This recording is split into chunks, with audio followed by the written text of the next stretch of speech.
Plenário aprova a medida provisória que reforma o ensino médio. Votação dos destaques fica para a semana que vem. Relator da reforma da Previdência na CCJ anuncia parecer favorável à proposta, que pode ser votada pela comissão já na semana que vem. E essa edição destaca também: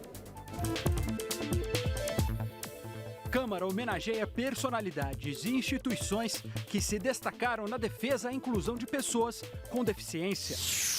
Empresários recorrem a deputados para barrar proposta de aumento de impostos no setor de serviços.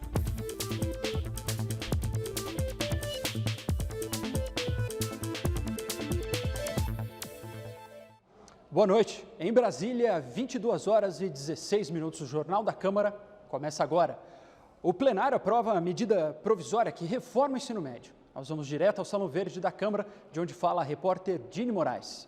Dini, boa noite. Explica para a gente, se depender dos deputados, como é que fica o ensino médio. Boa noite, Tiago. Eu falei deputado porque a gente vê deputado a noite inteira, né? Acaba falando boa noite, deputado, também para os deputados que estão nos assistindo agora e para todos que nos acompanham agora ao vivo pela Rádio Câmara e pela TV Câmara. Bom, é o seguinte, foi aprovado o texto principal da medida provisória que traz mudanças no ensino médio do país. Os trechos que os partidos separaram para serem votados caso a caso ficaram para a semana que vem. São 13 e eles podem alterar o teor do texto que vai ser votado, então vai terminar de ser votado aqui na Câmara dos Deputados e depois segue para o Senado Federal. Antes de eu dar alguns detalhes dessa proposta que foi aprovada aqui pelo plenário da Câmara, vale a gente destacar um pouquinho como é que foram os debates ao longo do dia, até porque teve uma outra medida provisória que foi aprovada também aqui pelo plenário da Câmara. Tiago, vamos ver então na reportagem. O acordo que foi construído ontem não foi cumprido com a emenda que nós apresentamos, então nós vamos obstruir por isso e também para que não entre em pauta a medida provisória 746 do ensino médio. O início da sessão já dava uma amostra do clima que viria pela frente durante toda a quarta-feira no plenário Ulisses Guimarães. Os deputados iniciaram o dia votando a medida provisória que autoriza o país a comprar no exterior, sem licitação, material para a fabricação de moedas e cédulas de dinheiro. A discussão esquentou. Esta medida provisória está agredindo a soberania e a segurança nacional. O Banco Central deixou de dar recursos suficientes para que a Casa da Moeda pudesse fazer o que é a sua obrigação e já tem maquinário de alta tecnologia para isso.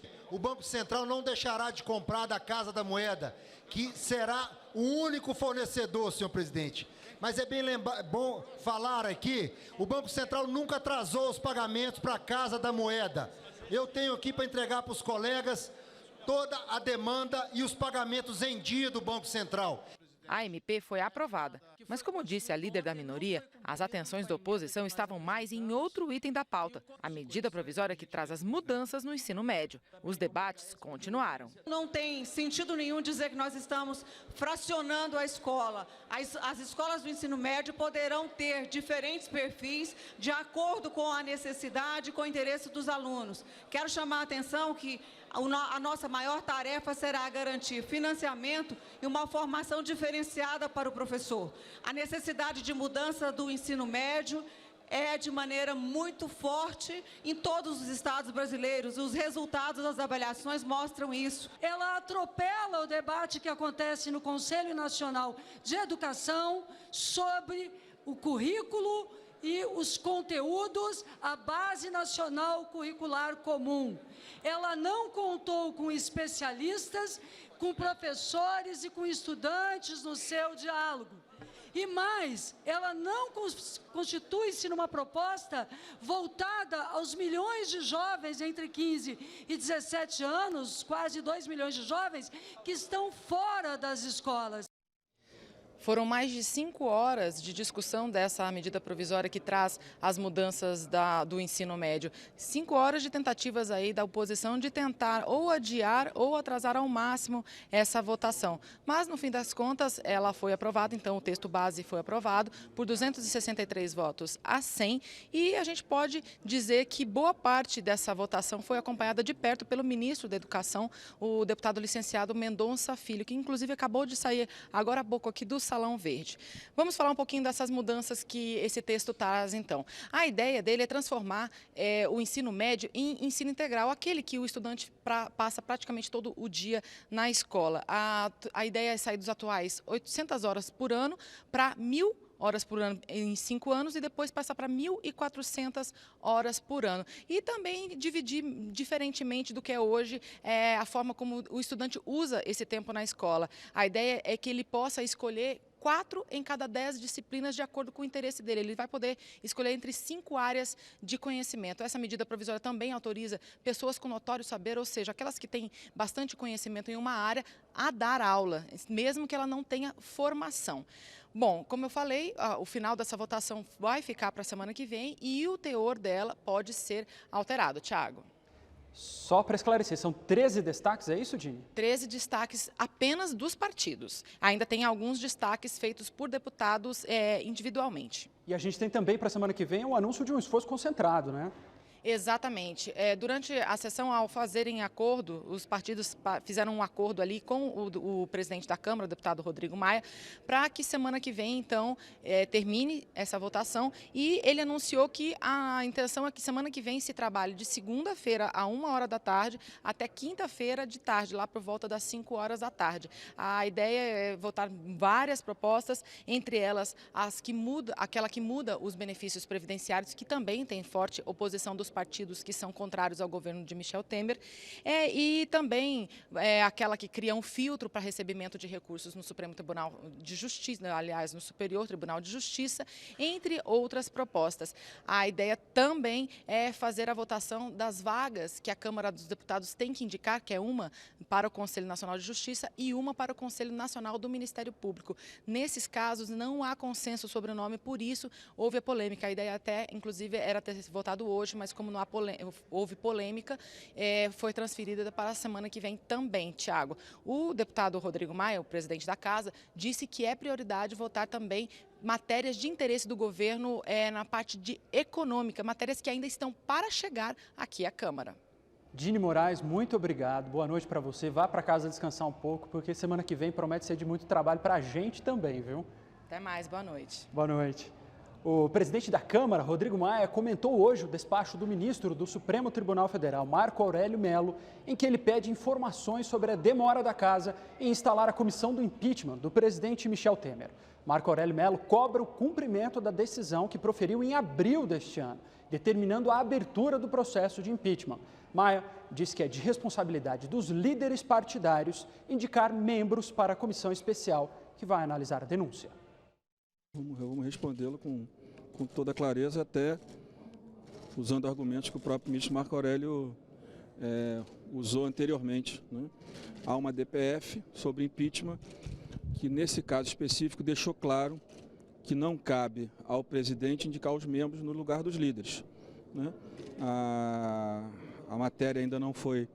A decisão liminar do ministro Marco Aurélio ainda não foi julgada, acho que deveria ser julgado antes. Houve um pleito da pessoa que ingressou e ele manda para a Câmara para que a Câmara explique por que a comissão não foi instalada, né? Acho que ela não foi instalada porque essa é uma atribuição dos líderes e os líderes ainda não indicaram os membros. Também é uma decisão, isso aqui é uma casa política, a decisão política dos líderes pelo jeito está tomada. Essa é uma decisão do próprio Supremo. Essa foi a decisão do Supremo na DPF, que tratou do processo de impeachment do julgamento da presidente Dilma. É uma decisão do próprio Supremo. Eu acho que eu não devo desacatar o próprio Supremo. O relator da nova proposta de reforma da Previdência na Comissão de Constituição e Justiça anunciou que irá apresentar parecer favorável à matéria nesta quinta-feira. De acordo com o deputado Alceu Moreira, do PMDB do Rio Grande do Sul, o relatório pode ser votado já na próxima semana. Vai ser lido, depois vai pedir de vista, conta-se as sessões para que aconteça a vista e aí então se vai fazer a votação. Votado, terminou o ano. Quando votar isso, terminou o ano. Aí tem que fazer a indicação da comissão especial, mas que certamente não se reunirá, a menos que queira se reunir no recesso. O Prêmio Brasil Mais Inclusão é um reconhecimento a personalidades e instituições que atuam em prol da causa das pessoas com deficiência. Nesta quarta-feira, a Câmara homenageou os 10 premiados de 2016 em uma sessão solene no plenário Ulisses Guimarães. Logo na abertura da cerimônia de entrega do prêmio Brasil Mais Inclusão, o primeiro vice-presidente da Câmara, Valdir Maranhão, leu a mensagem do presidente Rodrigo Maia, que destacou que a premiação reconhece instituições e pessoas que tornam a vida dos que têm deficiência mais inclusiva e justa. O deputado aproveitou para revelar que tem uma filha de 37 anos com deficiência e fez um apelo. Entendo que nós temos que travar um bom debate, que as barreiras físicas, pela acessibilidade, com certeza nós vamos superando a cada dia e a cada instante. A deputada Rosinha da ADEFAL é cadeirante e reconheceu o grande avanço da aprovação do Estatuto da Pessoa com Deficiência. Lembrou que esta lei é uma referência mundial, mas que falta ser efetivamente aplicada. Quantas pessoas com deficiência ainda vivem a discriminação e o preconceito? Ainda vivem a dificuldade de ter acesso a um tratamento de reabilitação? Ainda vive a dificuldade de estar numa escola pública verdadeiramente inclusiva. A relatora do Estatuto da Pessoa com Deficiência foi a deputada Mara Gabrilli, que é a primeira parlamentar tetraplégica do Brasil. Em tempos de reforma da Previdência, a parlamentar fez um apelo para que não se permita que as pessoas com deficiência percam direitos tão duramente conquistados. A gente não pode desvincular o salário mínimo do benefício de prestação continuada, porque essas pessoas recebem esse recurso para sobrevivência. A gente faz aqui o apelo ao presidente Michel Temer, um apelo ao ministro José Padilha, ao secretário da Previdência. Isso não pode acontecer, não deveria nem chegar nessa casa dessa forma. Não se mexe naquilo que as pessoas com deficiência conquistaram. Para o segundo secretário da Câmara, a entrada em vigor do Estatuto da Pessoa com Deficiência não significa que já podemos ficar acomodados. A jornada, com certeza, ela é longa, mas temos a consciência que estamos no caminho certo. Tivemos muitos avanços, mas sabemos que estamos longe de alcançar um ideal de nação inclusiva. Por isso, o reconhecimento dos que lutam por essa causa é tão justo e válido. E foi o próprio deputado quem entregou a premiação às 10 personalidades e instituições reconhecidas pelo trabalho com a inclusão de pessoas com deficiência. Ao final, o atleta paralímpico de tênis de mesa, Guilherme Costa, disse que tem orgulho de viver num país que está avançando na inclusão de quem tem alguma deficiência. Hoje eu não falo como Guilherme Costa, hoje eu não falo como um atleta paralímpico que conseguiu uma medalha, hoje eu falo como mais um brasileiro que vence a cada dia, independente de deficiência ou não. O Prêmio Brasil Mais Inclusão é promovido pela 2ª Secretaria da Câmara. Nesta quarta, deputados da Comissão de Turismo debateram com especialistas o compartilhamento de residências. Empresas estão usando a tecnologia para aproximar clientes e proprietários de imóveis interessados em alugar suas casas por temporada. Representantes do setor hoteleiro consideram esse tipo de concorrência desleal. O Airbnb é o aplicativo mais famoso para o aluguel de quarto ou casa para temporada. O funcionamento é simples. Pelo celular, o hóspede escolhe o imóvel de sua preferência e fecha negócio pagando com cartão de crédito. O aplicativo cobra 3% do locatário e 8% do locador. Nos últimos 8 anos, o Airbnb chegou ao impressionante número de 150 milhões de hóspedes em todo o mundo. E o rápido crescimento deste tipo de negócio está gerando atrito com o setor de hotelaria. É natural que a escala que a gente deu para a locação por temporada, que já está prevista em lei, incomode setores tradicionais, né? E é por isso que a gente vem se colocar à disposição do governo e da sociedade para fazer esse debate. O representante do setor hoteleiro reclamou de concorrência desleal. Os negócios feitos pelo Airbnb são enquadrados na lei do inquilinato como aluguel por temporada e, por isso, não pagam os impostos que são cobrados dos hotéis. Os hotéis estão sendo fechados em média de 1 a cada mês nas grandes capitais, onde receberam as Copas do Mundo, as Olimpíadas e se prepararam para o turismo crescer, o turismo não cresceu e o que está vindo está indo para residências e não está pagando os impostos que o Brasil precisa, que as cidades precisam, que o Estado precisa. O presidente da Comissão de Turismo, deputado Herculano Passos, defendeu que os aplicativos de aluguel para a temporada sejam regulamentados em lei específica e também passem a pagar impostos. O parlamentar explicou que uma comissão especial será criada na Câmara para analisar o assunto. A gente já concluiu em montar uma comissão especial do marco regulatório na Câmara dos Deputados para fazer esse debate ser aprofundado. Esse seminário, ele está ouvindo partes e agora nós temos que regulamentar através de uma legislação. Veja agora outros assuntos que foram destaque na Câmara nesta quarta-feira. Deputados e senadores discutiram o uso de bioquerosene. O combustível poderia substituir o querosene utilizado principalmente pela aviação comercial. A alternativa poderia ajudar o Brasil a cumprir a meta de redução na emissão de gases do efeito estufa, prevista no Acordo de Paris. O Brasil queria terminar as Olimpíadas entre os 10 países com mais medalhas. Não conseguiu. Nesta quarta, a Comissão do Esporte da Câmara debateu com o Comitê Olímpico Brasileiro o planejamento, os gastos e os benefícios dos Jogos no país. Doença celíaca é a intolerância radical ao glúten, que está presente em diferentes alimentos, como cerveja e pizza. A Comissão de Legislação Participativa realizou um seminário para discutir políticas públicas voltadas para quem sofre com essa doença. Quem também realizou o seminário foi a Comissão de Agricultura. A ideia foi analisar o que mudou no setor ao longo dos últimos 25 anos, com foco na produção, na agricultura familiar e nas condições dos trabalhadores rurais. E você vai ver depois do intervalo, Comissão de Constituição e Justiça da Câmara aprova a regulamentação da atividade de lobby. E você vai ver também. Empresários recorrem a deputados para barrar proposta de aumento de impostos no setor de serviços. A gente volta já.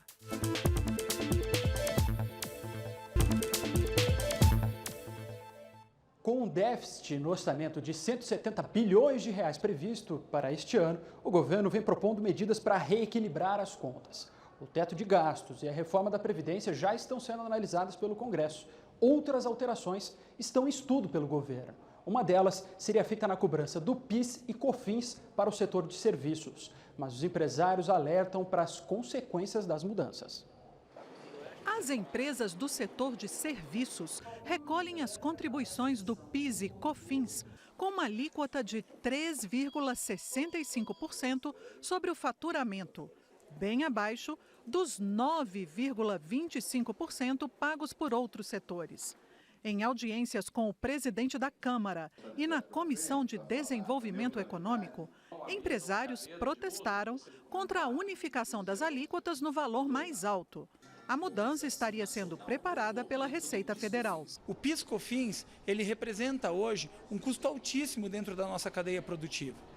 A alteração que nós estamos escutando, proposta pelo governo, como forma de simplificar e tornar neutra a neutralidade da cobrança tributária, ela provavelmente vai gerar um impacto de cerca de 15% a 20% no desemprego da nossa cadeia produtiva. Diante da competição de outros países, os empresários de informática consideram inviável repassar o aumento nos custos para os clientes. Já as escolas particulares prevêem um aumento de 6,75% nas mensalidades.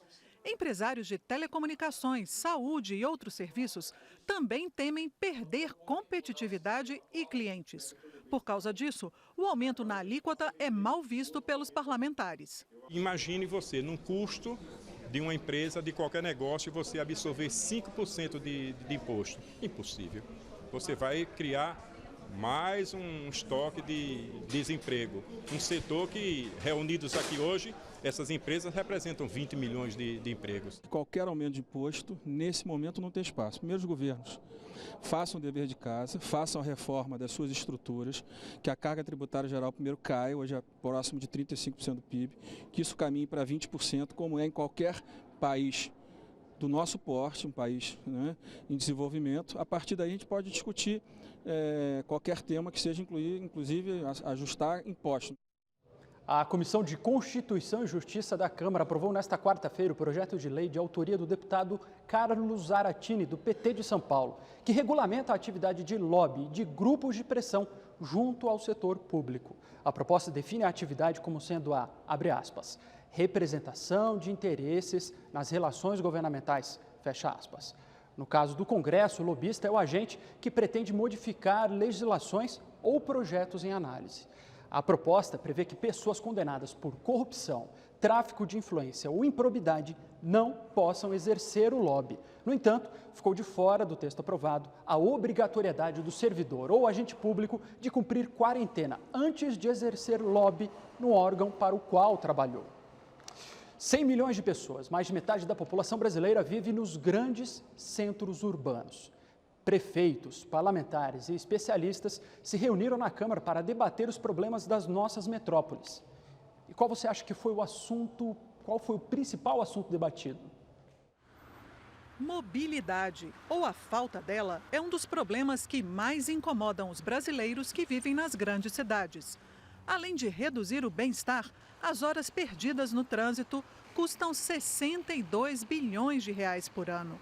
No seminário internacional promovido pela Comissão de Desenvolvimento Urbano da Câmara, esse também foi um assunto de destaque. A mobilidade urbana, sobretudo das regiões metropolitanas, onde a mobilidade está tão aquém dos níveis desejados, precisamos de muitos investimentos e sobretudo, de planejamento e de gestão. Para os especialistas, é preciso reduzir a demanda de transporte individual e, ao mesmo tempo, investir mais no transporte público. Você pode pensar, por exemplo, em aumentar as tarifas do sistema do estacionamento, principalmente no centro das cidades, que poderiam reduzir a demanda dos carros individuais e também talvez uma melhor integração, que se tem muito em outros lugares do mundo, é o que se chama de kiss and ride, em que o transporte individual possa se associar ao transporte público, em que hajam estacionamentos, lugares onde as pessoas poderiam deixar seus carros e pegar o transporte público para chegar ao centro das nossas cidades. A nível assim de bairro, se tem que realmente criar uma consciência maior do transporte, vamos dizer, não motorizado, que seriam os pedestres, as bicicletas. Os especialistas são unânimes. Essa é uma política que precisa ser implantada em conjunto pelos municípios das regiões metropolitanas.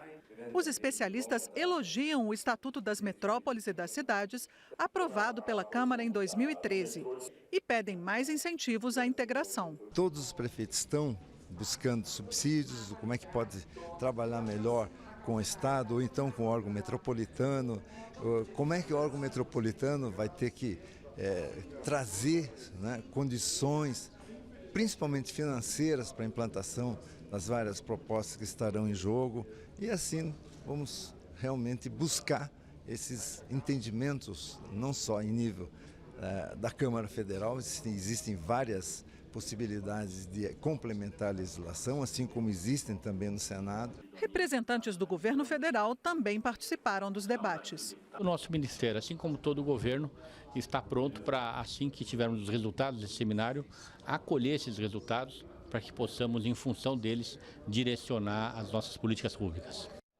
Uma pesquisa realizada pela Associação Brasileira de Lésbicas, Gays, Bissexuais, Travestis e Transsexuais, com aproximadamente 1.000 adolescentes, mostrou que o ambiente escolar pode ser bastante hostil. 73% dos entrevistados revelaram já ter sofrido algum tipo de bullying dentro da escola. O resultado foi apresentado em audiência pública na Comissão de Legislação Participativa da Câmara. Entidades que defendem os direitos dessas minorias querem a aprovação de pelo menos 2 projetos de lei. A orientação sexual é algo absolutamente pessoal, mas ainda hoje é razão para agressões físicas e verbais. Que o diga a estudante Iana Malman, desde muito nova, vítima de bullying na escola. Por parte dos estudantes, muitos comentários, já ouvia piadas, ouvia comentários maldosos, nos aniversários dos amiguinhos, as pessoas sempre se relacionavam entre os outros adolescentes e eu sempre era a pessoa que ficava um pouco por fora. Os meninos pegavam muito no meu pé, falavam que eu era Maria Macho, que eu não era como as outras meninas. e que eu era muito bruta e que eu tinha que aprender a ser uma menina de verdade. A vida escolar do Lucas Siqueira, numa cidade do interior, também não foi nada fácil por conta da orientação sexual. Na minha adolescência, assim que eu comecei a descobrir minha sexualidade, sofri muito bullying, né? Desde piadinhas, xingamentos como viadinho, bichinha, baitola, endemoniado, até agressões físicas como chutes, empurrões, colocar o pé na frente para eu cair e isolamento, tanto que no ensino fundamental eu tive apenas um amigo. Lucas e Iana são o retrato do que acontece ainda hoje nas escolas brasileiras. Um lugar que, longe de ser acolhedor, pode ser bastante hostil para alunos gays, lésbicas, bissexuais, travestis e transexuais. Foi o que mostrou a Pesquisa Nacional sobre Estudantes LGBT e o Ambiente Escolar 2015. O estudo foi realizado pela internet com 1.016 estudantes acima de 13 anos dos ensinos fundamental e médio e que assumiram que não são heterossexuais. 36% deles já foram agredidos fisicamente na escola. 60% se sentem inseguros no ambiente escolar. 68% sofreram agressão por conta da identidade de gênero e 73% foram agredidos verbalmente. A Comissão de Legislação Participativa conheceu os dados nessa audiência pública.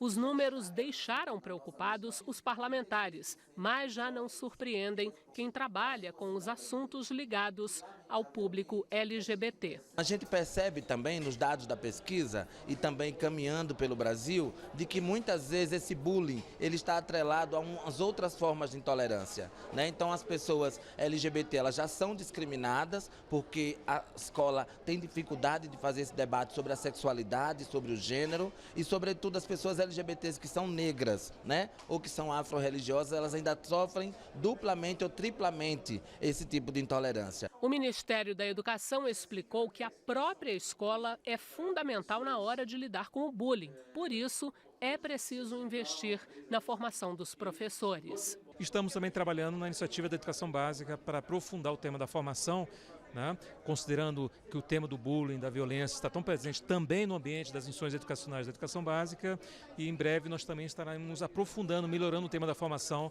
para melhor responder a essas questões nas escolas de educação básica. Para os coordenadores da pesquisa, investir na formação dos professores é importante, mas também é necessário aprovar pelo menos 2 projetos voltados para as pessoas que não são heterossexuais. Nós queremos que aprove o projeto de lei da deputada Maria do Rosário, que é a criminalização de crime de ódio. E também um projeto da Érica Cocai e do deputado Jean Willis, que é o respeito à identidade de gênero, principalmente para as pessoas travestis e transexuais. A preocupação dessa comissão é procurar transformar a angústia, as angústias das pessoas, transformar em lei. E acho que esse jovem que estiver aqui presente, as pessoas adultas, pesquisadores, inclusive órgão de caráter internacional, já tem um longo trabalho. Agora, é triste as pessoas serem importunadas pela opção que fez de sexo. Eu acho que eu devo ter liberdade. Eu posso até não concordar, mas eu tenho que respeitar. E para quem ainda acha que vale qualquer brincadeirinha com o outro, ainda mais na escola onde se passa tanto tempo, fica o recado de quem sofreu na pele todo tipo de agressão apenas por não ser heterossexual. A piadinha, para algumas pessoas pode ser muito engraçado, mas para quem sofre preconceito dói bastante. A escola realmente não é um ambiente acolhedor para as pessoas LGBT e nunca foram. E eu espero que no futuro sejam um pouco melhor, pelo menos. E esta edição termina agora. Para outras informações ou para rever nossas reportagens, é só acessar nossa página na internet. O Jornal da Câmara volta amanhã. Tchau!